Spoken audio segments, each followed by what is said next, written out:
Returning افسران کے فیصلوں کے خلاف دائر اپیلوں کے حوالے سے سندھ ہائی کورٹ کے جسٹس ارشد حسین نے پاکستان تحریک انصاف کے رہنما فردوس شمیم نقوی کی درخواست کی سماعت سے انکار کر دیا ہے۔ فردوس شمیم نقوی کی درخواست سے نئے بینچ کے روبرو پیش کرنے کے لیے چیف جسٹس کو بھیج دی گئی ہے۔ مزید جانتے اپنے نمائندے علی حسن سے۔ جی علی حسن، آگاہ کیجیے گا اس حوالے سے۔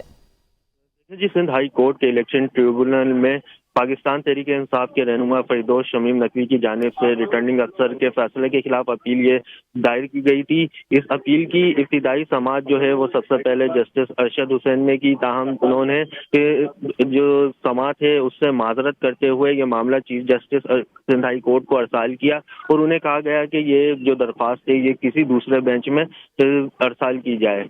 اس کے بعد جو ہے وہ چیف جسٹس کی جانب سے جسٹس خادم حسین تونیو کی عدالت میں یہ معاملہ بھیجا گیا اور انہوں نے یہ ابتدائی سماعت کی ہے اور فردوس شمیم نقوی کی جانب سے جو ریٹرننگ افسر کے فیصلے کے خلاف اپیل دائر کی تھی، اس پر الیکشن کمیشن ریٹرننگ افسران سمیت دیگر کو نوٹس جاری کر دیے ہیں اور ان سے 4 جنوری تک جو ہے وہ جواب طلب کر لیا ہے۔ فردوس شمیم نقوی کی جانب سے انہیں 236 سے ریٹرننگ افسر کی جانب سے جو کاغذات نامزدگی مسترد کیے گئے تھے اس کے خلاف اپیل جمع کروائی گئی تھی۔ انہوں نے جو ہے جی صحیح، بہت شکریہ سید علی حسن۔